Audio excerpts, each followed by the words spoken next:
নমস্কার বন্ধুরা, শ্রাবণী রান্নাঘরে আপনাদের সবাইকে স্বাগত জানিয়ে আমি আবারও একটা রান্নার ভিডিও নিয়ে আপনাদের সামনে চলে এসেছি। আজকের আমি আপনাদের করে দেখাবো কড়াইশুঁটির পিঠে। তাহলে চলুন এই কড়াইশুঁটির পিঠে আমি কিভাবে বানাই সেটা আপনারা একবার দেখে নিন। কড়াইশুঁটির পিঠে বানানোর জন্য প্রথমে আমি গ্যাসটা অন করে একটা কড়া বসিয়ে দিয়েছি। এবারে আমি প্রথমে পিঠের যে রসটা সেটা বানিয়ে নেব।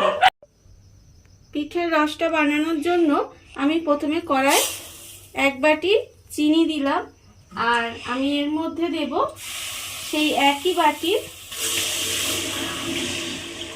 1.5 বাটি মতো জল দিয়ে এইবারে এটা চিনিটাকে গলিয়ে রস তৈরি করে নিতে হবে। চিনিটা এখানে গলে গেছে, গলে গিয়ে রসটা তৈরি হয়ে গেছে। আর এই রসটা কিন্তু একদম খুব যে ঘন জমাটি রস হবে সেটা কিন্তু হবে না। দেখুন এইভাবে হাতে দিলে চিটচিট করবে, কিন্তু যে তার মতো পড়ে যায় সেই তারটা কিন্তু পড়বে না। এইরকম অবস্থায় রসটাকে কিন্তু আমি আলাদা করে সরিয়ে রেখে দেব। রসটাকে আমি আলাদা করে সরিয়ে রেখে দিয়েছি, আর আবারও অন্য একটা কড়াই বসিয়ে দিয়েছি। এবারে আমি এর মধ্যে দেব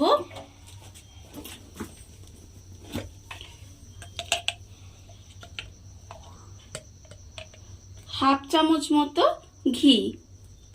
ঘিটা দিয়ে প্রথমে আমাকে ঘিটা একটু গরম করে নিতে হবে। ঘিটা আমার গরম হয়ে গেছে।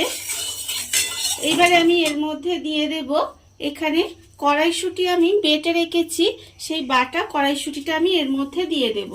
এখানে আমি যে কড়াইশুঁটির পিঠে বানাচ্ছি সেই পিঠের কিন্তু পুরটা এবার তৈরি হচ্ছে।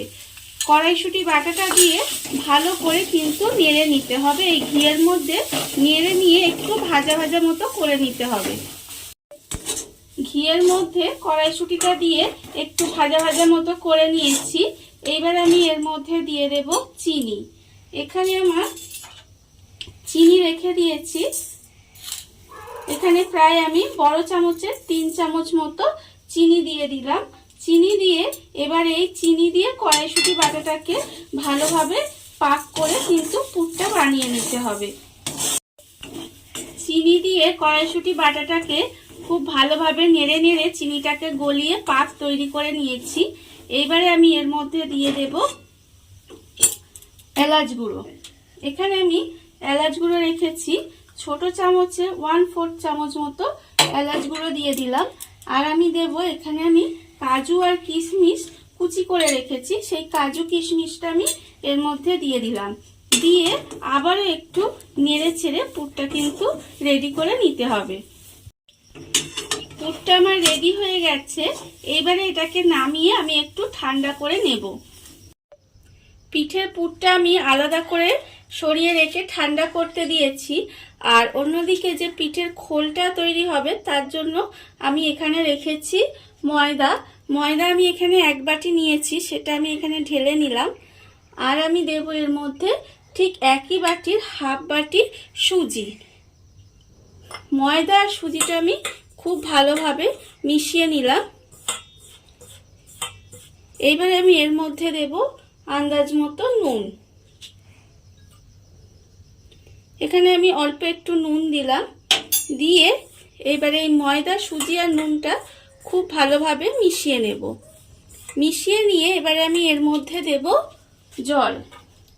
এখানে আমার ঈষদ উষ্ণ গরম জল রেখেছি, মানে হাতে সহ্য হয় এইরকম গরম জল দিয়ে কিন্তু এটা মেখে নিতে হবে।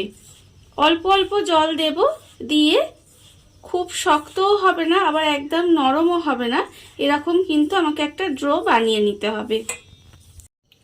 ময়দা এবং সুজির মিশ্রণটা খুব ভালোভাবে আমি মেখে নিয়েছি। দেখুন এটা কিন্তু খুব শক্তও হয়নি আবার একদম নরমও হয়ে যায়নি। এইভাবে ময়দাটাকে মেখে নিতে হবে। এবারে আমি এটাকে ঢাকা দিয়ে রেখে দেব প্রায় 15 মিনিটের মতো। 15 মিনিট আমি এইভাবে ঢাকা দিয়ে রেখে দিয়েছিলাম।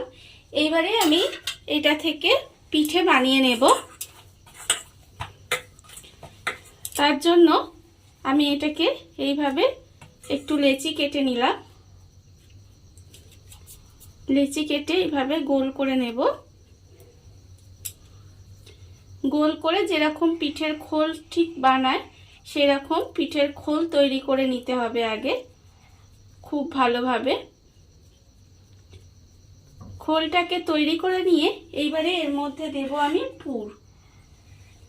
এখানে যে আমি পুরটা বানিয়ে রেখেছি সেই পুরটা আমি এর মধ্যে দিয়ে দিলাম।